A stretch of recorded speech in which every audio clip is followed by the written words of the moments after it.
বন্ধুরা, আজকে চলে এলাম তোমার আমার সবার প্রাণের শহর রামনগরে। রামনগরে জগদ্ধাত্রী পুজোর প্যান্ডেলে আজ হচ্ছে মহা অষ্টমী, আর মহা অষ্টমীতে চলে এলাম রামনগর প্যারাডাইস ক্লাবের সেই জগদ্ধাত্রী পুজোর প্যান্ডেলে। যেহেতু রামনগরে এই একটাই জগদ্ধাত্রী পুজো হয়, আর এই প্যান্ডেলটি হয়েছে রামনগর বাসস্ট্যান্ড থেকে একটু হেঁটে গেলে পুরনো ব্রিজের কাছে। আর এই পুজোটি হলো 19 বছরের। তো দেখতে দেখতে 19টা বছর কেটে গেছে।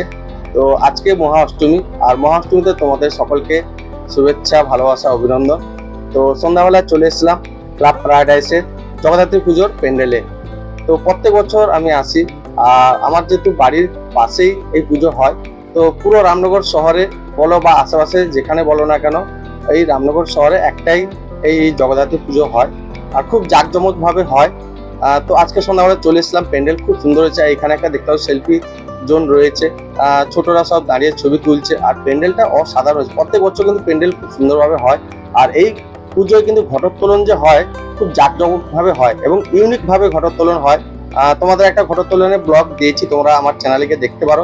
আর এটার সঙ্গেও কিছু কিছু অ্যাড করেছি, তোমরা গিয়ে দেখতে পারো। পুরুলিয়ার ছৌ নাচ বলো বা সেই ডান্ডিয়া খেলা বলো, সব রকম ঘটোত্তোলনের চমক থাকে। যেহেতু আমরা মহা অষ্টমীর সন্ধ্যাবেলা এসলাম, তো এসে দেখলাম প্যান্ডেলে ঘট রয়েছে, আর দেখো সব ঘটগুলো সুন্দরভাবে সাজানো রয়েছে এবং মায়ের মুখটা দেখতে খুব সুন্দর এবং ঠাকুর খুব সুন্দর লেগেছে আমার। তোমাদের কেমন লাগলো সেটা কমেন্ট করে বলতে ভুলবে না, আর পুরো ভিডিওটা স্কিপ না করে কন্টিনিউ দেখতে থাকো, লাস্টে রয়েছে চমক। তো আজকে সন্ধ্যাবেলা আমি আর সৌমেন ইসলাম, চলো প্যান্ডেলটা দেখা তো নিশ্চয় হয়ে গেছে, তারপর তোমাদের নিয়ে যাও ঘটোত্তোলন একটু একটু করে ক্লিপ অ্যাড করে দিই, সেগুলো তোমরা দেখে নাও। চলো দেখতে থাকো।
বন্ধুরা আজকে তোমাদের জগদ্ধাত্রী পুজো প্যান্ডেল এবং ঘটোৎকলন একসঙ্গে তোমাদের দেখালাম। যদি ব্লগটা ভালো লাগে তার ছোট লাইক শেয়ার আর সাবস্ক্রাইব করে বন্ধুদের পাশে থাকবে। চলো বাই বাই, টাটা, নেক্সট ব্লগে দেখা হচ্ছে, ভালো থেকো।